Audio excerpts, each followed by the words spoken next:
Howdy, Fire Emblem gamers! Iceberg is a 200 SP, 3 cooldown special skill that boosts damage by 50% of the unit's res. Now that we got the obligatory jokes out of the way, it seemed like an interesting idea to tackle the creation of an Iceberg explained video for a game with such a storied history like Fire Emblem Heroes. As you may know, this Iceberg covers bits of trivia, lore, memes, and a bit of scrapped or removed content, and a large amount of you had to be there kind of moments. Whether you're someone learning about some of these entries for the first time, or a veteran player looking to reminisce on the quote-unquote good old days, I hope you find something of interest here.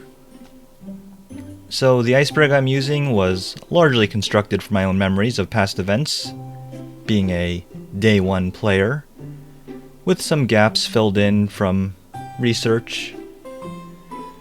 Please understand that a lot of the entries covered are related to content no longer available and stuff that has not really been around for years in some cases, so obtaining direct footage was not exactly feasible.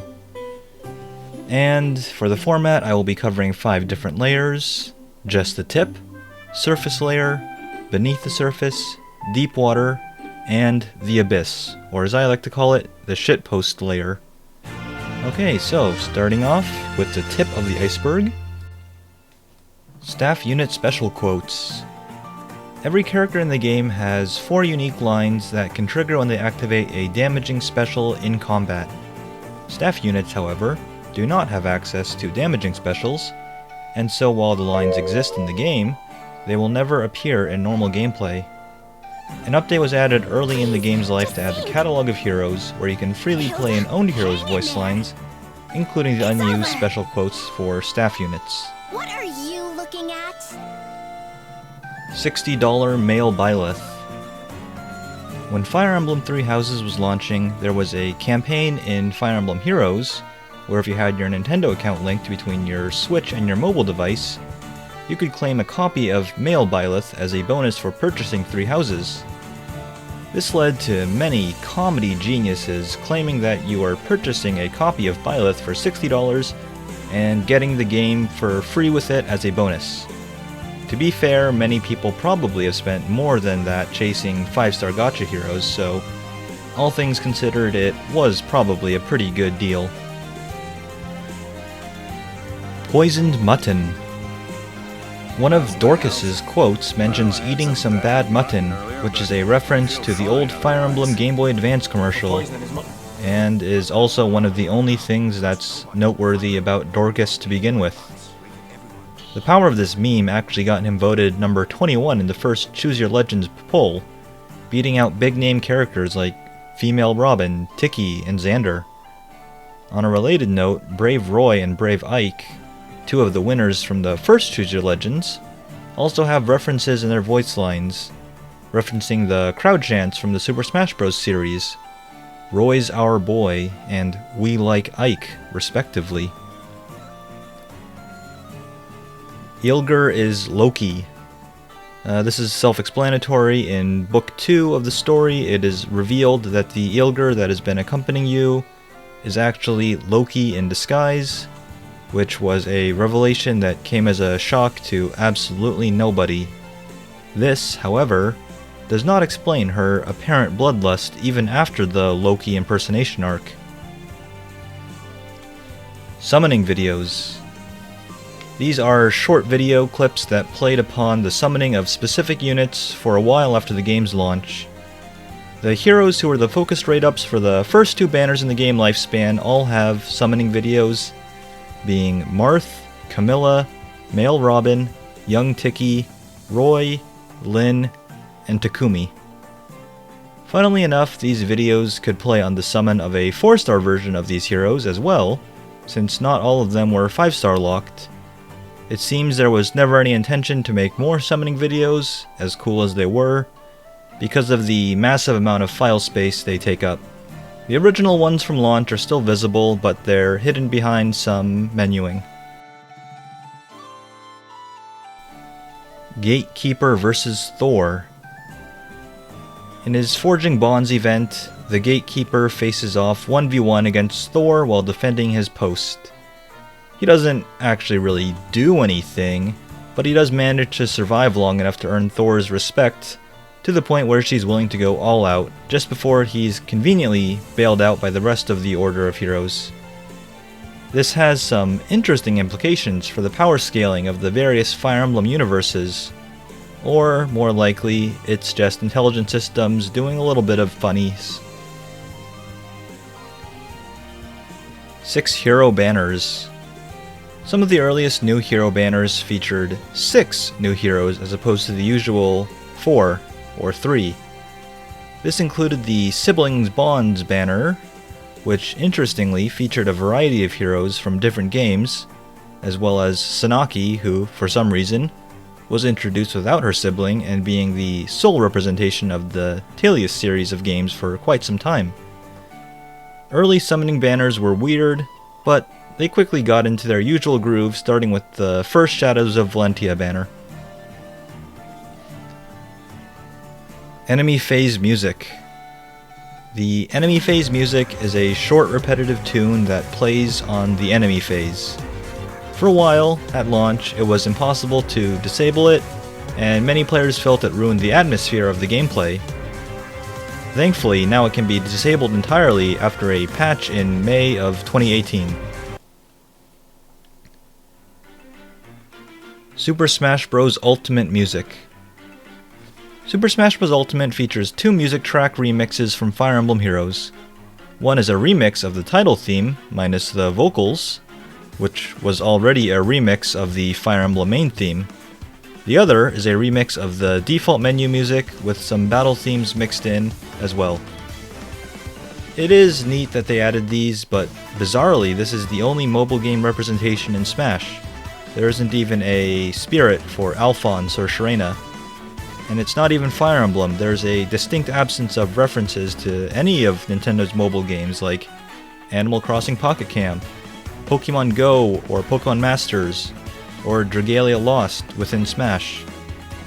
It is a little understandable that Nintendo tries to keep its console and mobile divisions mostly separate, but that just makes the inclusion of these songs even more strange.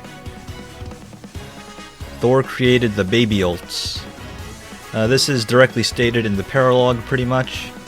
2 of the special hero banners are child versions of characters from Mystery of the Emblem and Sacred Stones. These are magically powered up children, and the result of Thor traveling to the worlds of these respective games before the stories begin, and granting power to the characters in an attempt to draw out their full potential. Well, at the very least, it does explain how these characters are massively power crept by child versions of themselves. Dragalia Lost crossover. 2 Fire Emblem Heroes themed crossover events have happened in the mobile game Dragalia Lost, another Nintendo published game, although this one is developed by Cygames, known for many big name gacha games like Grand Blue Fantasy and Princess Connect. These events were distinctly Fire Emblem Heroes themed as opposed to just Fire Emblem in general, and brought over Alphonse, Marth, Fjorm, and Veronica in the first crossover, and Sharena, Chrom, Peony, and Tiki in the second crossover. They also got a pretty jammin' remix of the Fire Emblem main theme as the menu music during the run of these events. Larum? Question mark? Larum was infamous for being absent from the main story quest maps, being an unusual omission as almost all other new heroes are included. This, combined with her being a 5-star exclusive hero, meant that it was somewhat difficult to fill out her entry in the catalog of heroes, much to the chagrin of many completionists. Some players sought out other players with Larum in their Ether Raids team just to fill the question mark box in the catalog. And with that, we are done with the tip of the iceberg. Moving into the surface level, things get even ever so slightly more obscure, or are just things that happened a long time ago. The Reinhardt. Magic is everything. The Reinhardt is a classic Fire Emblem Heroes meme in which a disgruntled player expresses his exasperation with the state of the game by saying he will no longer spend money and instead use the Reinhardt. Reinhardt, of course, being a popular and powerful low-rarity character. Reinhardt himself has become somewhat of a legend in the Fire Emblem Heroes community, going from being a unplayable boss in the Thracia game to a time-tested staple in many players' barracks, thanks to his perfect storm of factors such as a workable stat line for a Gen 1 unit at least, cavalry status, and of course the Dire Thunder Tome.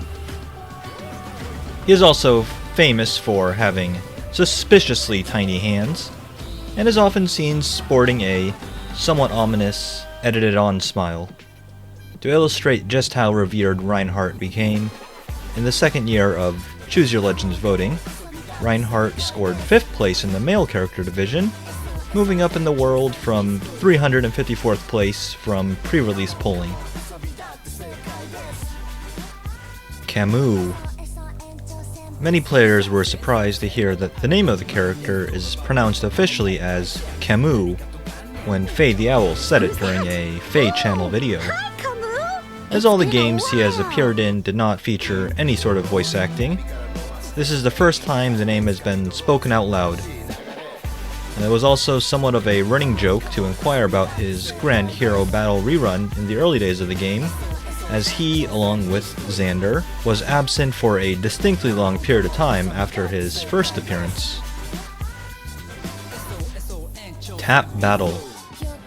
Tap Battle is an unofficially retired game mode, but it used to be run almost continuously after its launch. It was a small-scale rhythm game that was notorious for giving low amounts of rewards and being grindable by just tapping the same button over and over again on easy mode, since the reward carried over between all difficulties. It was brought back briefly on April Fools of 2021, along with a promotional CG video of Reagan and Fafnir dancing to a club remix. Choose Your Legends Gatekeeper controversy. Gatekeeper was somewhat of a contentious pick for Choose Your Legends 2021, arguably being somewhat of a joke entry that got a lot further than a lot of people expected. Gatekeeper winning meant that one of either Marth or Chrom, both popular picks who were vying for a second place spot, and have been near the cusp of winning a Brave Heroes version for all 5 years of the Choose Your Legends voting, would get pushed down to 3rd. Rest in peace, Chrom. I suppose you'll get your chance another day. Incidentally, Gatekeeper ended up being more popular among active Fire Emblem Heroes players, according to the official Twitter, and received the second most amount of votes of any individual character in Choose Your Legends history, only behind Edelgard in Year 4. Tempest Trials Veronica. The first Tempest Trials event featured Veronica as the final boss, and was notorious for being a pretty big difficulty spike. She even had a unique weapon with a panic smoke effect, which was later given to Halloween Henry's Spectral Tome later on. This version of Veronica never became playable, so she's still stuck in alternate hell.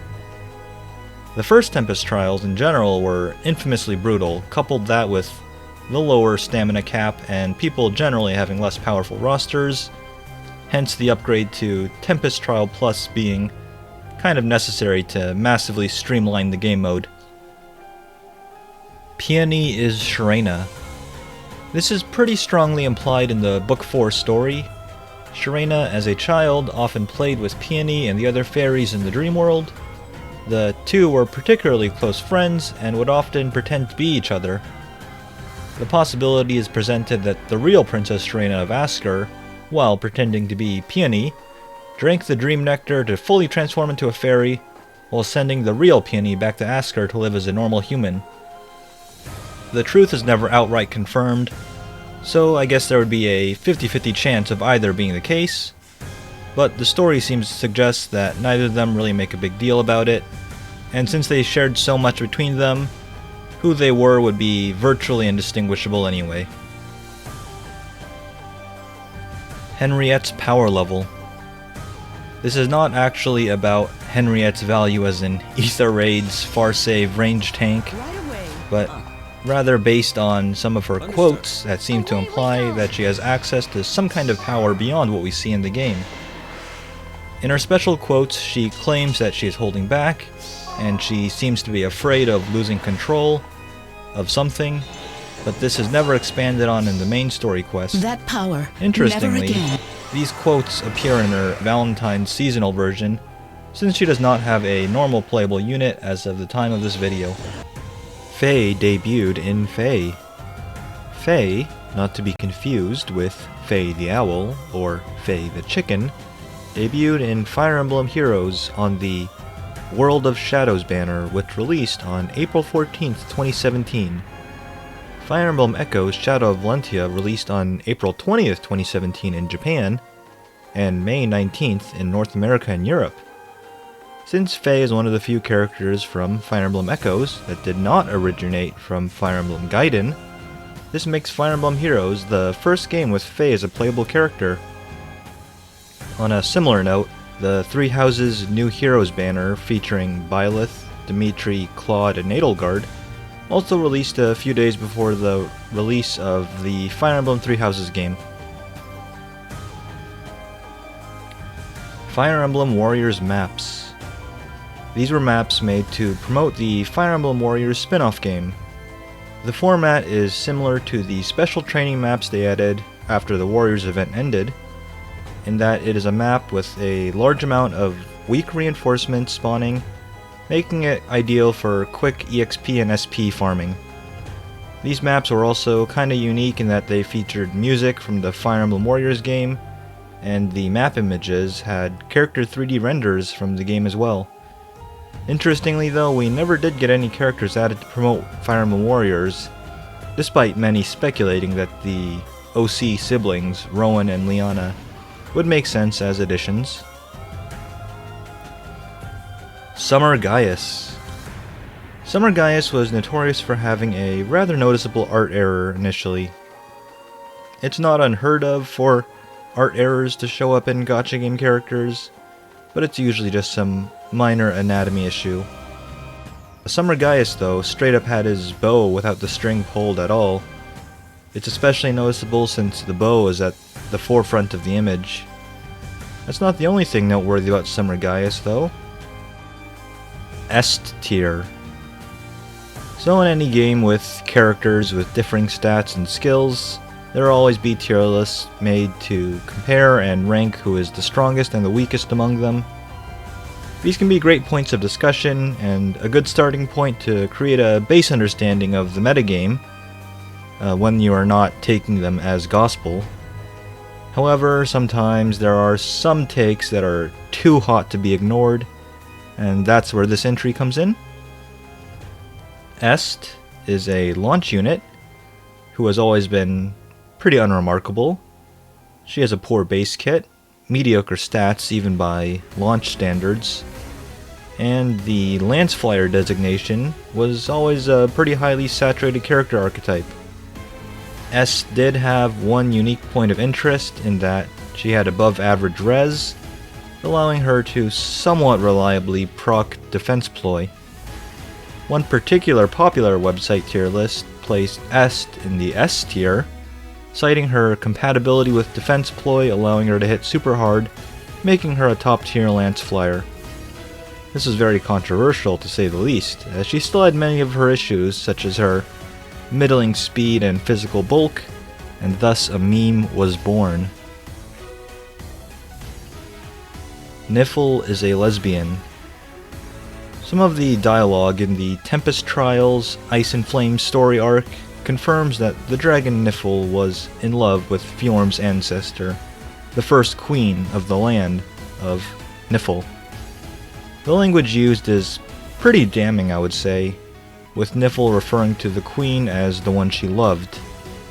This is especially significant as it is not uncommon for these kinds of games to tiptoe around confirming same-sex relationships. So yes, I suppose you could make the argument that the love that Nifl is referring to was not a romantic type of love, but at this point it does seem pretty much more likely that the Queen of Times Past were into riding dragons, if you know what I'm saying. Pre-inheritance Takumi. It's a pretty well-known fact that the early days of Fire Emblem Heroes Arena was plagued with Takumi, who was regarded as an absolute terror. He boasted a pretty respectable offensive stat line for a launch unit at least, as well as the close counter skill, making him one of the few characters who could counterattack from any range, and the only ranged character who could do so. It wasn't unheard of for super whale teams in arena defense, consisting of multiple Takumis, making it very difficult to complete an arena run without losing a member. Some niche characters actually came into prominence primarily to chuck Takumi, such as male Robin, who has his colorless advantage tome. Okay, and with that out of the way, it's finally time to move beneath the surface. This one really goes out to all the Fire Emblem Heroes boomers. Intern-kun. This is something of a catch-all for the many instances of content getting leaked early, often through official outlets. These are jokingly attributed to an imaginary intern whose inexperience leads to some amusing blunders. One such example was the teaser image for Pegasus Nino being pushed to the home screen announcement bar before the banner was officially revealed. There have been several unintentional leaks throughout the game's lifespan on other pages as well, such as Legendary Roy being announced through the Google Play Store several days before he was meant to be officially announced. Gold Summoning Stones. For the second anniversary event, a free 5-star hero was distributed to all players, randomly chosen from Legendary Lyn, Legendary Azura, Halloween Mirror, and Duma. These heroes were summoned from the normal summoning screen, but all the summoning stones were replaced with gold orbs rather than the typical red, green, blue, and colorless ones. Some players attempted to get around the randomness by guessing based on the sound effects when clicking on the orbs, but in actuality the result truly was random, much to the disappointment of many Lyn summoners at the time. The gold stones were never brought back after this event, possibly due to how unpopular and pointless the mechanic was, and this entry also directly relates to the next entry. Find and vote heroes rigged. So the 4 heroes given through the gold summoning stones were actually voted in through a system called Find and Vote Heroes. This was a small mini-game played on the web browser rather than through the app, and it had players scrolling through various maps with sprites of the heroes scattered throughout. Finding a specific hero and clicking on it would cast a vote for that hero, and the 4 winners were the top voted hero for each color. Legendary Lyn being voted in as the green representative came as a shock and disappointment to many players. Even back in the day, she was regarded as pretty mediocre, both as a unit and for her skill inheritance. Her victory over stronger green units like Legendary Hector or Surtur could be explained by how Legendary Lyn was present on the default starting screen for the Green Heroes map. As it turns out, the positions of the various hero sprites were fixed and not randomly generated, meaning that everyone who opened the voting page would see Legendary Lyn immediately. This is also visible with the red character page, as Halloween Mirror, who, to be fair, was a strong unit in her own right, has nearly double the votes of the next highest voted red hero, and was also present on her red hero's starting page. This pattern does not continue for the blue and colorless heroes, although presumably many players voted them in because they're strong characters and were specifically seeking them out if they were looking to maximize their vote value. Forbidden Sword. Some Fire Emblem content creators have mentioned in the past that if you say this dude's name, your video will get automatically flagged by YouTube's profanity filter. And also this guy here. It does sound somewhat plausible if you take a second to think about it and sound it out. Iragate. Oh boy, there is a lot to unpack here. Iragate is the result of an unfortunate blend of unchecked expectations and strange decisions on the parts of the developers. The main heart of the issue is that Ira debuted, strangely enough, on a Tempest Trial banner, which features all rerun units, rather than on the proper Genealogy of the Holy War New Heroes banner. This was already strange as there was not really any precedent for a new hero releasing this way.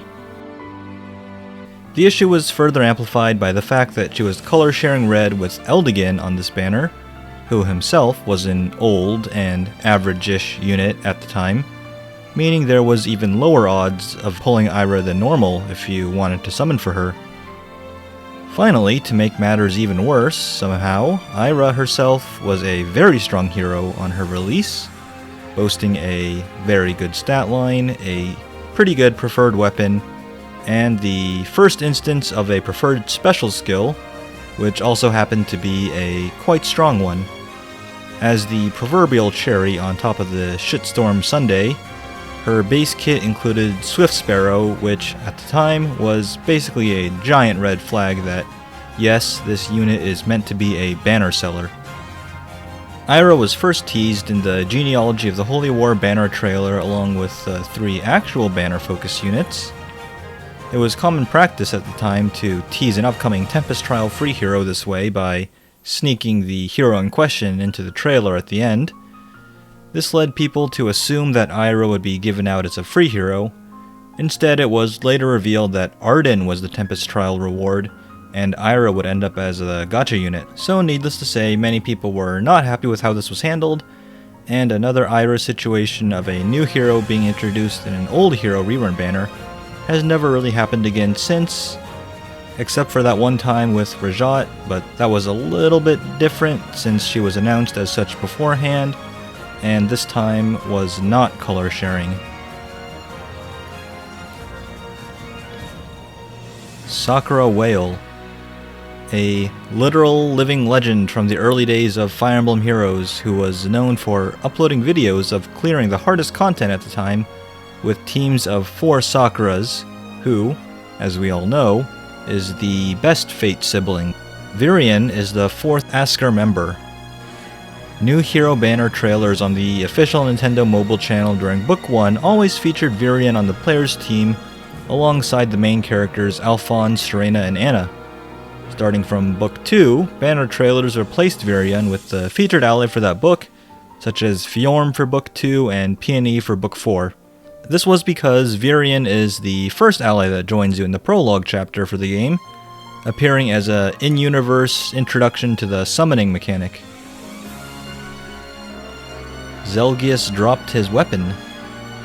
The February 2018 Valentine's event Tempest Trial Breath of Destiny had a chance of spawning an enemy Zelgius with no weapon equipped, to the amusement of many players. It is speculated that the reason for the strange occurrence is due to him sharing his weapon, Alondite, with the Black Knight. Black Knight was a Tempest Trial reward unit, meaning he is programmed to not spawn as a randomly generated enemy unit, and this exclusion extends to his preferred weapon. Banned in Belgium. In August of 2019, Nintendo shut down Fire Emblem Heroes in Belgium, along with some of its other mobile games, like Animal Crossing Pocket Camp and Dr. Mario World. May it rest in peace. The official statement given by Nintendo of Belgium's Twitter is that the service would be discontinued due to the uncertainty regarding revenue models. To be more specific, this is in regards to Belgium classifying loot boxes in video games as a type of gambling, and the country has pretty strict gambling laws in place. Gacha games are somewhat of a gray area, arguably, under that broad definition of a loot box. but it seems that Nintendo wanted to avoid any potential complications or monetary costs of complying altogether. Since the game does not have a specific region-based server, players have been able to circumvent the ban by methods such as changing the region on their Nintendo accounts or by using VPNs or emulators. This was also not limited to just Nintendo games, but other games such as Dragon Ball Z Dokkan Battle got pulled as well. Relay Defense. Relay Defense was a notoriously short-lived game mode that was officially put on hiatus and never brought back or referenced since. Only 2 maps for this game mode were ever released before it was shelved. Relay Defense was infamous for being annoying to deal with due to your heroes switching out, as well as massively stat-inflated enemies. Some aspects of this game mode were reworked into mechanics in Yomir's Strike. Visible Assets. Sorry to sound like a broken record now, but in the early days of Fire Emblem Heroes, your unit's assets and flaws were not easily visible as they are now. People had to look at stats manually to find out that their shiny new 5-star hero was minus attack. However, a bug would cause certain units with specific assets to have that stat highlighted in green text, as opposed to the blue text of today. Some of the notable visible assets of the time were plus defense on Love-Abound's Hector, and plus HP on Tharja. It also was not until the update when the terminology for assets and flaws became official. Prior to that, players colloquially used the terms boons and banes as they were called in prior Fire Emblem titles. Seiri Japanese Audio.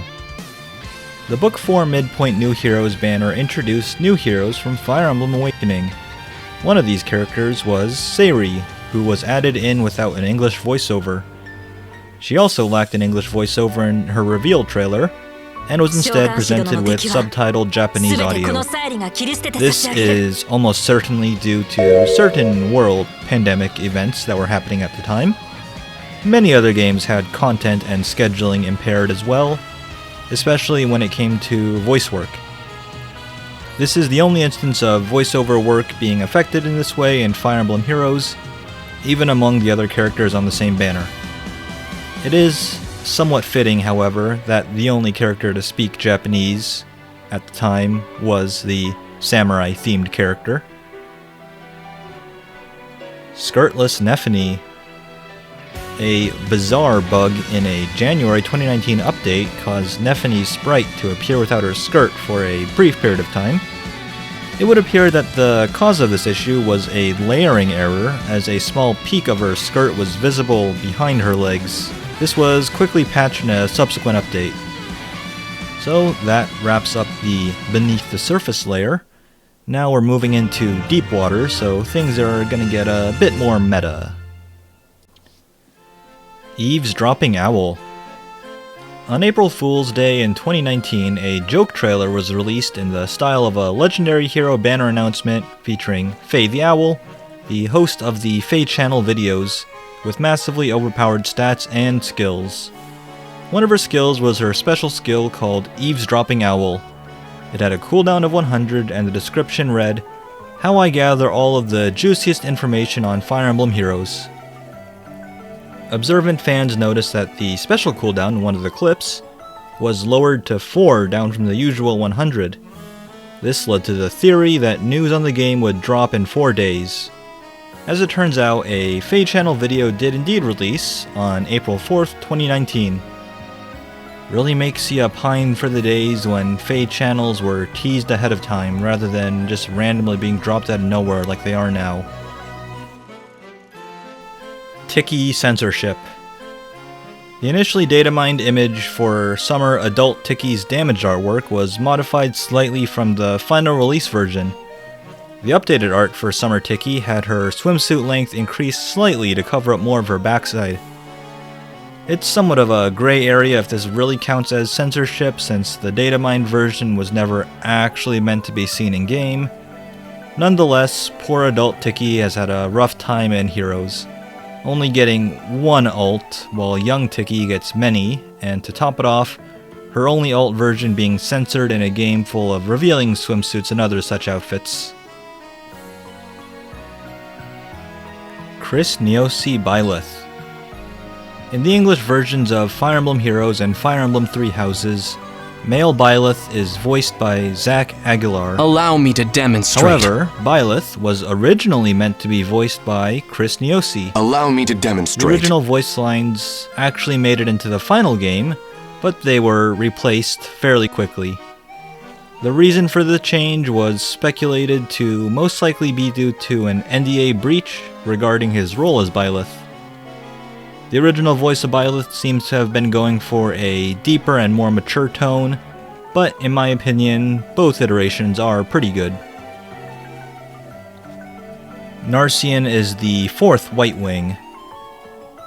In September 2017, a Twitter poll was run on the official Nintendo of America account, giving away a free hero as part of a starter support campaign. The four options in the poll were Est, Catria, Paula, and Narcian for some reason. Est, Paula, and Catria are, of course, the three sisters that make up the White Wings group, so Narcian was a little bit of a strange choice. Ultimately, Narcian did win the vote, by a rather large margin at that, presumably since he was a Grand Hero Battle exclusive hero, while the other characters on the poll were unremarkable 3-star heroes in the normal summoning pool. This also led to many jokers saying that Narcian is the best White Wing. Christmas alts in launch files. When Fire Emblem Heroes launched and the initial data mines were run on the files, images of unused heroes Christmas Robin and Christmas Tharja were discovered.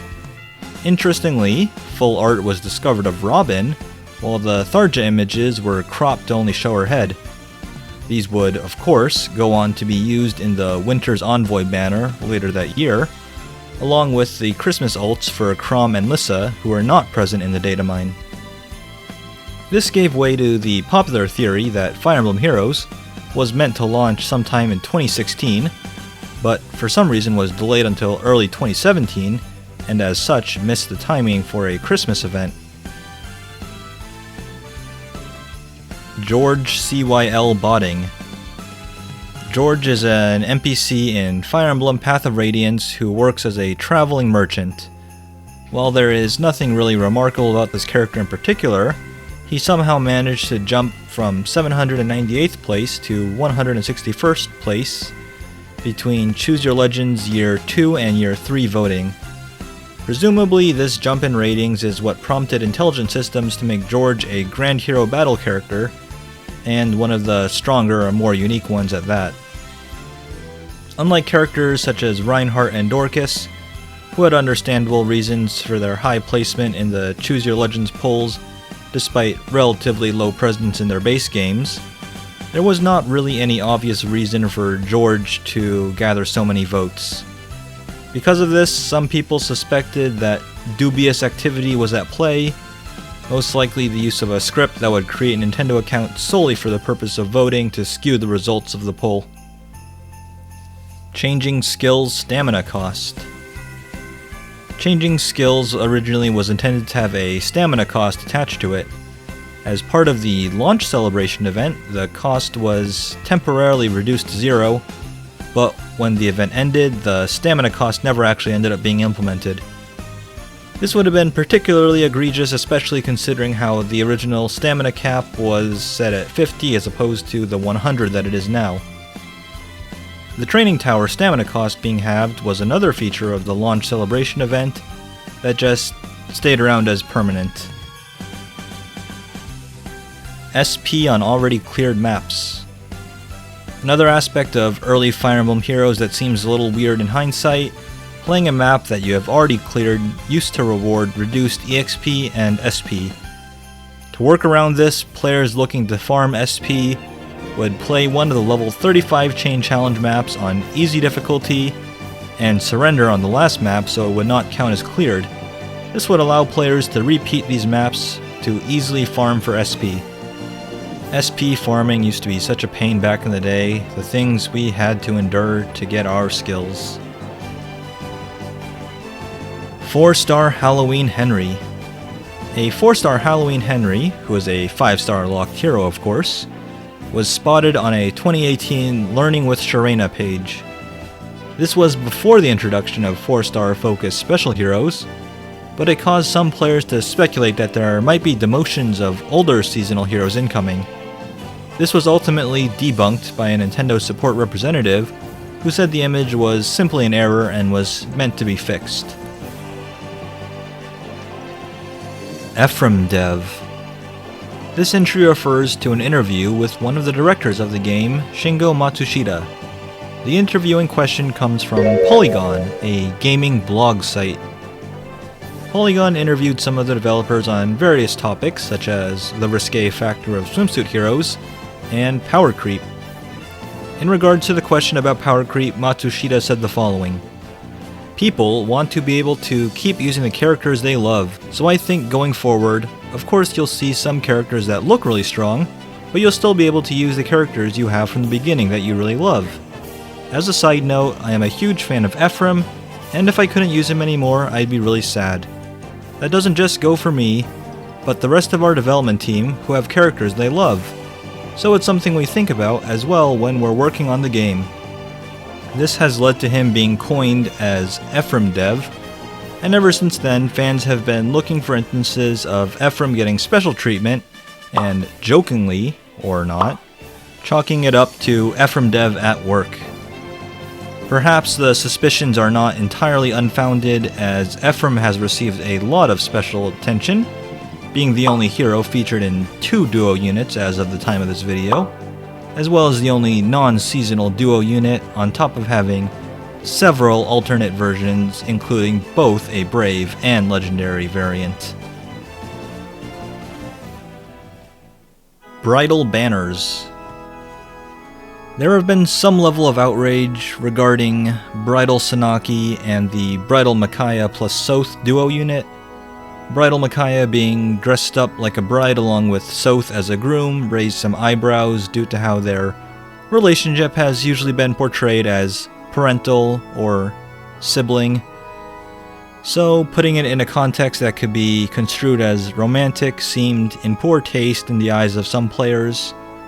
Not like it's Fire Emblem's first run-in with potential incest issues, but it is a little sus all the same, perhaps. As for Sanaki, the fact that she was a young girl in a wedding dress was the source of some controversy, and to be honest, this really isn't the kind of issue that can be done justice in this context. So regardless of your take, all I can really ask is that you don't be weird about it publicly on the internet. Okay, that was a bit of a somber note to end the deep water section on, so let's finish off strong with the Abyss layer. The origins of sparking. The system in gacha where after a certain amount of pulls the game rewards you with one of the banner characters of your choice is often known as sparking. Sparking got its name from Grand Blue Fantasy. The gacha system in that game gives you 1 Cerulean Spark for every summon you do, and you can trade 300 Cerulean Sparks accrued on one banner for a rate-up character of your choice. Fire Emblem Heroes introduced a similar system, although mainly only for new hero banners, where you can summon a focus hero after 40 pulls. The origin of this system can be traced back to a 2016 gacha horror story, in which a Grand Blue Fantasy player pulling for Indira, a limited availability and very powerful character, had to spend about $6,000 to get her. The summon rates were not made public at the time, but analyzing these numbers show that the summon rate was likely much lower than people were led to believe. There's quite a lot to this story. People could make entire videos and essays about it, and they have. So the short version is that this prompted an investigation by the Japanese Online Games Association and resulted in some major changes to the gacha system in Grand Blue, namely the sparking system and also visible pull rates for every character and summon. Garaskogel Inscription Anime Project. Brave Lucina's art features some characters engraved on the blade of her lance, Garaskogel.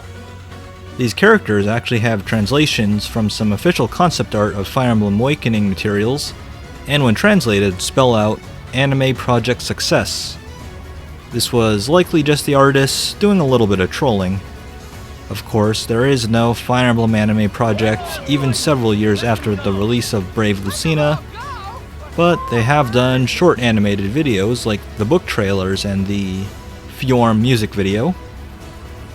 It didn't stop fans from speculating about a Fire Emblem Awakening anime project back in the day though. Oliver Apparition. Okay, I love the Oliver Apparition as much as the next guy, but this is not an actual thing that happened in Fire Emblem Heroes. This entry on the Iceberg only exists because of a 2020 Weapon Refinery update in which Oliver's likeness is superimposed on top of Fire Emblem Heroes, where he shows off his beauty in true Oliver fashion. Every instance is personalized. This one sounds like a shitpost, but it's actually really not this time, except arguably for how low it is on the Iceberg. There's a popular running joke among all gacha game communities called the desire sensor, which states that the more you want something, the more likely you are to not get it, and vice versa. Pulling an unwanted, non-rate-up character, or not being able to pull a wanted character, is often attributed to the desire sensor at work, hence the experience being personalized. Of course, it's all for just a bit of fun and salt, but maybe one day in a dystopian alternate future, we'll have phone games that can actually read your brainwaves and rig the summon experience based on that. Third-party orbs. So this one is not exclusive to Fire Emblem Heroes, but has plagued the game nonetheless. Some players have attempted to save money by purchasing third-party orbs, or equivalent summoning materials in other games, usually in bulk at a discount. The most common way I've seen third-party sellers do business is by logging into your account and purchasing gacha currency through unscrupulous means like doing a chargeback or performing the transactions with hacked or stolen PayPal accounts and credit cards. Of course, these methods are usually traceable and can put your account at risk. Simply do not give your account login to a third party. Negative orbs. I'm gonna be honest, I really just wanted to put do not research somewhere on the Iceberg. It's pretty much a necessity for Iceberg videos. Anyways, this is real. If you purchased orbs and get them refunded through a chargeback, the purchased orbs will be deducted from your account as well, and your orb count can go into the negatives. Naturally, this prevents you from summoning as if you had 0 orbs in your balance, but obtaining enough orbs will fix the orb debt. Okay, and that's the entire Iceberg. This one took quite a while, as you can imagine. As while doing the research, I just kept digging up more stuff that I simply forgot or didn't even know about. I'm sure I've missed some things, so feel free to leave a comment if you have a particular Fire Emblem Heroes memory that you'd like to share. Thanks for watching!